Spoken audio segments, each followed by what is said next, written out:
स्वागत है आप सभी का विवेक पाठशाला पे। इसके पहले की 2 कक्षाओं में हमने मेमोरी पे अपनी बातचीत की।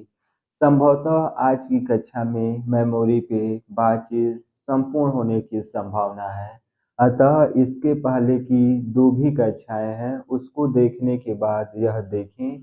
उससे ये होगा कि बातें और अच्छी तरह से समझ में आएगी। सबसे पहले हम लोग बात करेंगे लॉन्ग टर्म मेमोरी, जिसे प्रायः दीर्घकालीन स्मृति के नाम से जाना जाता है। लॉन्ग टर्म मेमोरी के अंतर्गत देखा जाए तो हम अपने जीवन में जो भी सूचनाओं को लंबे समय तक, यानी कि जीवन प्रयत्न कहा जाए या लंबे समय तक उसको स्टोर करके रखते हैं, उसे हम लॉन्ग टर्म मेमोरी कहते हैं। लॉन्ग टर्म मेमोरी का अच्छा एग्जाम्पल देखा जाए तो बचपन में हमने मैथमेटिक्स के जो भी प्रश्न सीखे थे, उसमें मल्टीप्लाई करना या भाग देना या भाषा से संबंधित जो भी हमने ज्ञान की थी, उसको अपने मन मस्तिष्क में वर्षों तक स्टोर करके या जीवन पर्यंत स्टोर करके हम रखते हैं। अगर इस प्रकार की स्टोरेज क्षमता है तो उसे हम लॉन्ग टर्म मेमोरी कहेंगे। इसके बाद लॉन्ग टर्म मेमोरी को मुख्य रूप से 2 भागों में विभाजित किया गया है। विभाजन का केंद्र बिंदु ये है कि कुछ जानकारियां हम चाहते हैं कि अपने जीवन में उसको स्टोर करके रखा जाए, यानी कि कुछ जानकारियां हम अपने जीवन में अपनी इच्छाओं के अनुसार उसे स्टोर करके रखते, जबकि कुछ जानकारियां सहज रूप में न चाहते हुए भी हमारे मन मस्तिष्क में लंबे समय तक स्टोर रहती। उसी को ध्यान में रखते हुए इसको मुख्य रूप से 2 भागों में विभाजित किया गया है। उसको हम एक एक करके देखेंगे। सबसे पहले डिक्लेरेटिव, जिसे दूसरे नाम से एक्सपेक्टिव मेमोरी के नाम से भी जाना जाता है। पुनः समझेंगे डिक्लेरेटिव, जिसे प्रायः इम्पेक्टिव, एक्सपेक्टिव मेमोरी जिसे प्रायः घोषणात्मक या स्पष्ट मेमोरी कहा जाता है। दूसरे को नॉन डिक्लेरेटिव, जिसे प्रायः इम्प्लिसिटिक मेमोरी के नाम से भी जाना जाता है। इसे प्रायः गैर घोषणात्मक मेमोरी कहते हैं। पुनः एक बात देखेंगे, लॉन्ग टर्म मेमोरी को 2 भागों में विभाजित किया गया है। विभाजन का केंद्र बिंदु ये है कि कुछ जानकारियां हम सहज रूप में अपने मन मस्तिष्क में चाहते हैं कि वह जानकारी हमें लंबे समय तक बना रहे, जबकि कुछ ऐसी जानकारियां रहती जो न चाहते हुए भी हमारे मन मस्तिष्क में लंबे समय तक स्टोर रहती। उसी को आधार करके इसको 2 भागों में विभाजित किया गया है। पहले को डिक्लेरेटिव, जिसे प्रायः एक्सप्लेक्टिव मेमोरी के नाम से भी जाना जाता है। इसे हिंदी में प्रायः घोषणात्मक या स्पष्ट मेमोरी कहते हैं। दूसरे को नॉन डिक्लेरेटिव, जिसे प्रायः इम्पैक्ट मेमोरी के अंतर्गत जाना जाता है। इसे प्रायः गैर घोषणात्मक मेमोरी के नाम से भी जाना जाता है। अब एक एक करके हम समझने का प्रयास करेंगे कि आखिर में डिक्लेरेटिव या एक्सपेक्टिव मेमोरी होता क्या है। यहाँ से प्रश्न सीधे तौर पे पूछ लिए जाते हैं कि डिक्लेरेटिव या एक्सपेक्टिव मेमोरी के अंतर्गत कौन कौन सी मेमोरी शामिल है। इसलिए इस पे हम लोग अपनी ध्यान केंद्रित करके अपनी बातचीत करेंगे। सबसे पहले हम लोग देखें डिक्लेरेटिव, जिसे प्रायः एक्सपेक्टिव मेमोरी कह रहे हैं। इसमें मुख्य रूप से देखा जाए तो इसका परिभाषा जानेंगे कि जो जानकारियां हम जानबूझकर उसे स्टोर करने का प्रयास करते, या जो भी जानकारियां हम अपने मन मस्तिष्क में अपने प्रयास के माध्यम से कोशिश करते कि वह जानकारी लंबे समय तक स्टोर हो, उसे प्रायः डिक्लेरेटिव, जिसे प्रायः एक्सपेक्टिव मेमोरी के नाम से जाना जाता है। इसका एग्जाम्पल पे बात करें तो हम अपने जो भी पाठ्य पुस्तक या सिलेबस है, हम प्रयास करते कि वह जानकारियां और उन जानकारियों को लंबे समय तक परीक्षा हाल तक स्टोर करके रखा जाए। इसमें हम सचेत रूप से प्रयास करते हैं। इस प्रकार के प्रयास को डिक्लेरेटिव या एक्सपेक्टिव मेमोरी के नाम से जाना जाता है। इसमें कुछ प्रमुख टूल्स हैं जो कभी कभी हमारे समझ जानकारी के रूप में प्रस्तुत होते, उस पर हम लोग बात करेंगे। यहाँ से प्रश्न पूछे जाने की संभावनाएं बनी रहती। डिक्लेरेटिव मेमोरी, जिसे प्राय एक्सेप्टिव मेमोरी कहते हैं, उसमें जानकारियों को जानबूझकर याद किया जाता है।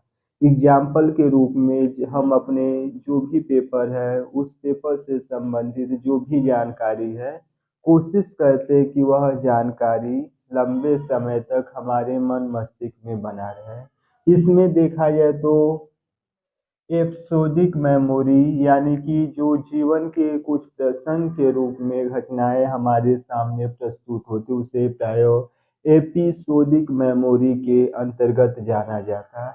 इसका एग्जाम्पल होगा कि रमेश अचानक कक्षा हाल में इंग्लिश का अध्ययन कर रहा था, लेकिन उसी दौरान उसके अपने बचपन के जीवन से संबंधित घटनाएं याद आती, तो वह एपिसोडिक मेमोरी के अंतर्गत आएगा, जिसे प्राय डिक्लेरेटिव या एक्सप्लेक्टिव मेमोरी के नाम से जाना जाता है। इसमें मुख्य रूप से देखा जाए तो वह जानकारियां हम अपने जीवन से प्रयत्न करते हैं कि उस जानकारियों को हम अपने मन मस्तिष्क में स्टोर करके रखा जाए। इसे एपिसोडिक मेमोरी कहते हैं। इस प्रकार की जानकारियां अचानक हमारे सामने या हमारे मन मस्तिष्क में उत्पन्न होती, जिसे प्राय इंसिडेंटल मेमोरी के नाम से भी जाना जाता है। दूसरा सिस्टमेटिक मेमोरी भी डिक्लेरेटिव मेमोरी के अंतर्गत आएगा। सिस्टमेटिक मेमोरी से आशय है कि जो भी कुछ हम जानकारी एक सिस्टम के रूप में, यानी कि जो भी हम कुछ जानकारी स्टोर कर रहे हैं वह एक क्रम के रूप में हम स्टोर कर रहे हैं। जैसे कि कोई व्यक्ति दूसरे देश में जाके वहाँ के रहन सहन और भाषा से संबंधित जो भी जानकारियाँ स्टोर कर रहा है, तो उनको स्टोर करने का तरीका या उन जानकारियों को जानने का तरीका एक सिस्टम के रूप में होता है, यानी कि एक व्यवस्थित क्रम में रहता है, जिसे हम प्राय सिस्टमेटिक मेमोरी के नाम से जानते हैं। पुनः एक बार और समझेंगे। डिक्लेरेटिव, जिसे प्राय एक्सपेक्टिव मेमोरी के अंतर्गत जाना जाता, इसे प्राय घोषणात्मक या स्पष्ट स्मृति के नाम से जाना जाता। इसमें जो भी जानकारी है उस जानकारी को हम कोशिश करते हैं कि उस जानकारी को हम जानबूझकर अपने मन मस्तिष्क में स्टोर करके रखें। इसे प्राय डिक्लेरेटिव या एक्सपेक्टिव मेमोरी कहते हैं। इसमें कुछ प्रमुख टूल्स हैं जो इस प्रकार से हैं। सबसे पहले देखा जाए तो एपिसोडिक मेमोरी, यानी कि हमारे जीवन के प्रसंग से जुड़ी हुई जानकारियां रहती हैं, इसमें इसे एपिसोडिक मेमोरी कहते हैं। यह जानकारियां अचानक याद आती हमारे जीवन में, जो भी घटनाएं उसको हमने बहुत प्रयत्न से अपने मन मस्तिष्क में स्टोर किया था, इसलिए इसे प्राय इंडिमेटली के नाम से, यानी कि आकस्मिक घटना के नाम से जाना जाता है। दूसरा सिस्टमेटिक मेमोरी, यानी कि कुछ जानकारियां जो भी हमने अपने जीवन में जानबूझकर स्टोर किया था उसे एक व्यवस्थित पदानुक्रम के रूप में हम स्टोर करते हैं, उसे प्राय सिस्टमेटिक मेमोरी कहते हैं। अब यहाँ के बाद हम लोग जो प्रमुख मेमोरी है उस पर हम लोग बात करेंगे, जिसे प्राय नॉन डिक्लेरेटिव या जिसे प्राय इम्प्लिसिटिक मेमोरी के नाम से भी जाना जाता है। दोनों नाम में फर्क है। इसमें एक्सप्लिसिटी है, दूसरे को नॉन डिक्लेरेटिव जिसे प्राय इम्प्लिसिटिक मेमोरी के नाम से जाना जाता है। सबसे पहले हम समझेंगे कि नॉन डिक्लेरेटिव या इम्प्लिसिटी मेमोरी होता क्या है। कुछ जानकारियां सहज रूप में न चाहते हुए भी हमारे मन मस्तिष्क में स्टोर होती, उसे प्राय इम्प्लिसिटिक या नॉन डिक्लेरेटिव मेमोरी कहते हैं। पुनः समझेंगे कि लॉन्ग टर्म मेमोरी में एक ऐसा मेमोरी है जो हम जानकारी को सचेतन रूप में स्टोर नहीं करते हैं, लेकिन वह सहज रूप में जानकारियां हमारे मन मस्तिष्क में लंबे समय तक स्टोर रहती है। उसे प्रायः इम्प्लिसिटिक मेमोरी कहते हैं। इसका एग्जाम्पल के रूप में देखें तो हम किसी दूसरे समाज में जाके वहाँ का रहन सहन या सांस्कृतिक के बारे में हम प्रयास नहीं करते कि वहाँ की भाषा, संस्कृति या पहनावा हमारे मन मस्तिष्क में सहज रूप में स्टोर हो, लेकिन वह अचेतन अवस्था में धीरे धीरे हम उस हमारे मन मस्तिष्क में स्टोर हो जाता है। इसी प्रकार की मेमोरी को इम्प्लिसिटिक मेमोरी या गैर घोषणात्मक, जिसे प्रायः नॉन डिक्लेरेटिव मेमोरी के नाम से जानते हैं। पुनः समझेंगे कि नॉन डिक्लेरेटिव मेमोरी के तहत जो भी जानकारियां हैं, उन जानकारियों को हम सहज रूप में बिना प्रयास के उन जानकारियों को अपने मन मस्तिष्क में स्टोर लंबे समय तक करते हैं। तो इस प्रकार के मेमोरी को इम्प्लिसिटिक या नॉन डिक्लेरेटिव मेमोरी कहा जाता है। अब इसमें अध्ययन की सुविधा के अनुसार इसको मुख्य रूप से 4 भागों में विभाजित किया गया है। उसे एक एक करके हम देखेंगे। सबसे पहला मेमोरी, जिसे प्रायः प्रोड्यूसर मेमोरी कहा जाता है या प्रक्रियात्मक मेमोरी कहा जाता है। प्रोड्यूसर मेमोरी यह मेमोरी की पहली प्रकार है और सबसे सरल मेमोरी है। यानी कि जो भी हम काम करते हैं, सहज रूप में एक बार काम सीखने के बाद और काम करने के दौरान बहुत सी जानकारी हमारे मन मस्तिष्क में लंबे समय तक स्टोर होती है। इसे प्रोड्यूसनल मेमोरी कहते हैं। यानी कि अगर हमने साइकिल चलाना सीख चुके हैं, उसमें हमने कोई प्रयास नहीं किए, बाइक चलाना, साइकिल चलाना या किसी भी खेल से मैच या क्रिकेट खेलना, यार हम लंबे समय तक वह काम या गतिविधि कर रहे हैं, तो धीरे धीरे हम उस काम में निपुण हो जाएंगे और लंबे समय तक हमारे मन मस्तिष्क में बनी रहेगी। इस प्रकार की मेमोरी को प्राय प्रोड्यूसनल मेमोरी या प्रक्रियात्मक स्मृति के नाम से जानते हैं। दूसरा मेमोरी जिसे प्राय एसोसिएटेड मेमोरी के नाम से भी जाना जाता है। एसोसिएटेड मेमोरी जिसे प्राय साहचर्य संबंध गुणांक भी कहा जाता है। इस मेमोरी के अंतर्गत देखा जाए तो प्राय दो अलग अलग चीज़ों में जब हम आपस में समानता स्थापित करने का प्रयास करते हैं, तो उसे प्राय सहचर मेमोरी के नाम यानी कि एसोसिएटेड मेमोरी के रूप में जाना जाता है। इसका अच्छा सा एग्जाम्पल यह है कि अगर बचपन में हम किसी भी चीज़ से, यानी कि बचपन में हम प्रायः हॉस्पिटल जाते समय डॉक्टर के भय से या डॉक्टर को देखते ही हमारे मन में भय उत्पन्न हो जाता था कि हमें सुई लगा देंगे, तो लंबे समय के बाद भी जब हम हॉस्पिटल से गुजरेंगे तो वही बचपन का जो भय है वह हमारे मन मस्तिष्क में उत्पन्न हो जाएगा। यदि इस प्रकार की मेमोरी उत्पन्न होती तो उसे प्राय एसोसिएटेड मेमोरी या सहचर स्मृति कहते हैं। पुनः समझेंगे, सहचर स्मृति के अंतर्गत दो अलग अलग चीज़ों को आपस में जोड़कर हम उसको याद रखते हैं। जैसे बहुत बार होता है कि ठंड महीने की जब शुरुआत होती है तो उस समय दिवाली त्योहार पड़ता है, यानी कि गर्मी महीने की जब शुरुआत होती है तो उस समय मार्च और अप्रैल के मध्य में होली त्योहार पड़ता है। यानी कि एक दूसरे से आपस में जोड़कर हम जब जानकारियाँ इकट्ठा करते तो उसे प्राय सहचर स्मृति के नाम से भी जाना जाता है। प्राइमिंग के बारे में हम लोग बात करेंगे। उसके ऊपर है नॉन एसोसिएटेड मेमोरी, जिसे प्राय गैर सहचर स्मृति के नाम से भी जाना जाता है। नॉन एसोसिएटेड मेमोरी के अंतर्गत देखा जाए तो जो भी कुछ हम लोग देखा जाए तो कंडीशनिंग के अनुसार हम उन चीज़ों में बदलाव उत्पन्न करते हैं।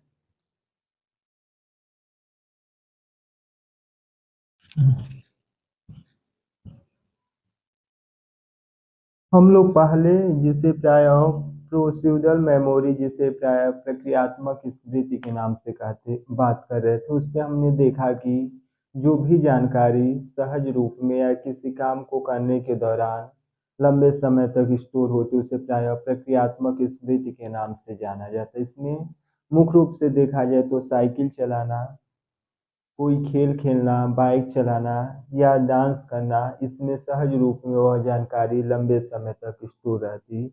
दूसरा प्रायः जिसे प्रायः एसोसिएटेड मेमोरी या सहचर संबंध स्मृति के नाम से जाना जाता है। एसोसिएटेड सहचर संबंध के अंतर्गत देखा जाए तो जब दो क्लासिकल कंडीशन के अनुसार एक दूसरे से संबंध स्थापित करके लंबे समय तक हमारे मन मस्तिष्क में स्टोर रहती तो उसे प्रायः कंडीशनल यानी कि एसोसिएटेड सहचर स्मृति कहते हैं। जैसे एग्जाम्पल के रूप में देखा जाए तो दिवाली का त्यौहार आते ही हमारे मन में ठंड माह की शुरुआत हो जाती। ठीक उसी प्रकार से जैसे कोई गर्मी यानी कि होली का जिक्र करता है तो हमारे मन में यह चीज़ और हमारे मन के दौरान हम यह जान लेते कि अब गर्मी माह की शुरुआत होगी। तो इस प्रकार के एक कंडीशन से दूसरे कंडीशन में आपस में संबंध रख के जानकारी को लंबे समय तक स्टोर किया जाता तो उसे प्रायः एसोसिएटेड मेमोरी के नाम से जाना जाता। नॉन एसोसिएटेड मेमोरी जिसे प्रायः गैर संबंध स्मृति के नाम से जाना जाता है। इस स्मृति के माध्यम से जब हम एक उत्तेजना और दूसरे उत्तेजना से बार बार संपर्क करते हैं तो उस उत्तेजना में जो परिवर्तन होता था अपनी मूल परिवर्तन उसको हम खो देते। इस प्रकार के कंडीशन को नॉन एसोसिएटेड मेमोरी के अंतर्गत जानते हैं। पुनः समझेंगे कि नॉन एसोसिएटेड मेमोरी के अंतर्गत जब एक उत्तेजना दूसरे उत्तेजना से बार बार संपर्क करती तो उस संपर्क के दौरान जो उत्तेजना में परिवर्तन हुआ था वह परिवर्तन हमें नहीं ज्ञात रहता, उसे प्रायः नॉन एसोसिएटेड मेमोरी के नाम से जानते हैं। इसका एग्जाम्पल देखेंगे कि अगर हम रेलवे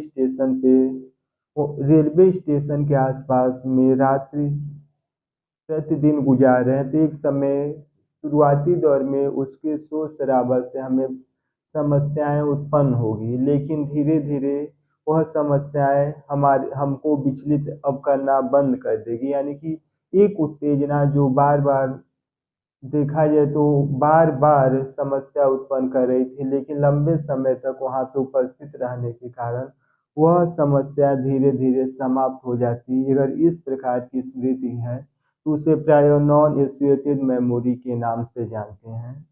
इसके बाद है प्राइमिंग। प्राइमरिंग के माध्यम से देखा जाए तो हमने इसके पहले जो भी कुछ या किसी विषय के बारे में जो भी कुछ जानते हैं और उन विषय के बारे में जानने के बाद अगर कोई व्यक्ति हमसे कोई प्रश्न पूछता या कुछ राय पूछता तो हम उस विषय से संबंधित अपनी जो अवधारणा है उसको प्रस्तुत करते हैं। एग्जाम्पल के रूप में देखा जाए तो प्राइमरी मेमोरी के माध्यम से अगर कोई व्यक्ति या हमने उसके पहले किसी व्यक्ति ने पीले रंग के बारे में हमसे जानने का प्रयास किया और पीले रंग के बारे में उसने हमसे बातचीत किया और अगर वह कोई फल के बारे में पूछ रहा है तो हम जाहिर सी बात है कि केले फल का नाम लेंगे, यानी कि जो पीला रंग है उसका तुलना हम केले से कर देंगे। यानी कि जो भी जानकारियां हम पहले